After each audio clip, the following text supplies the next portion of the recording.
Me and Noel Gallagher in Conversation Part 1, inspirations, the early days of Oasis, the new single, and this is what happened when we first met. All right, Mike, how are you, lad? Do you know, belting, so I haven't seen you since Eaton Park. We had a beer at Eaton Park, I've never seen you since. I haven't changed a bit. Well, it's flipping great to talk to you, mate. We go back a long way, but I've never interviewed you before, and I want to ask you a question that I ask everybody that I interview. What was the first musical moment, whether it was someone on telly, a record you bought, something you saw at a live gig you went to, that made you want to be in a rock and roll band?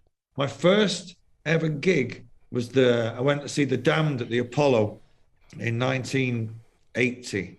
And I was a big fan of The Damned and loved them because I was a fan of punk. And I think seeing the Jam on the Old Grey Whistle Test and then seeing The Damned live and then picking up a guitar and playing Joy Division bass lines on the top string for about 6 months was kind of what ignited my love of wanting to hold a guitar and doing that kind of thing.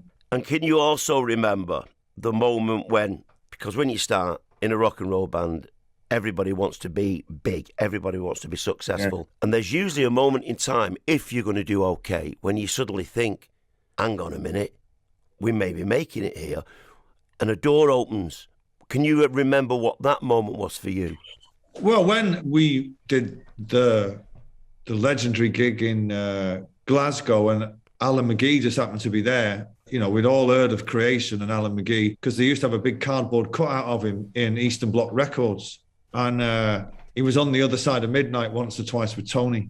He came up to us and said, have you got a record deal? And we were like, no. And he said, do you want one? And we were like, yeah. And that was it. And then we didn't even have a manager at the time. And when someone like that is showing interest in you, you're like, oh, hang on a minute, I might get a big telly out of this in 6 months. What was it like as a working class kid with a big Irish Catholic family growing up, but wanting to, what you're doing really, it's the arts, darling. It's certainly not, there's your job, clock in, get on with it for the rest of your life. What was that like? Those early days for you, growing up in that environment and in that family? My family is huge. My mum is one of 11 siblings. So if you can imagine, there's a lot of cousins. I might have about 40,000 cousins. So there was always a lot of kids around, always a lot of music, Irish music, of course. And I remember it being, we were kind of, you know, at the bottom of the ladder financially, but I don't remember it being like a dark time. I think you find strength in your family or your extended family anyway. Well, our extended family anyway. Our immediate family was a little bit more tricky, but the extended family, there's always a lot of laughs, a lot of drinking, a lot of, I only have good memories of it. I only have good memories of it. What did your mum think when you made it? It wasn't until we got on Top of the Pops that she actually accepted it. We were in a band and she was like, oh, that's nice, that's nice. Oh. And then when we said we were going to be on Top of the Pops, she kind of took her glasses off and was like, oh. So I guess it's the power of television, isn't it? Once you're on TV, it becomes real for most people, doesn't it? Whereas, you know, if you're doing like the local band night at the Boardwalk, your mum's not going to be interested in that.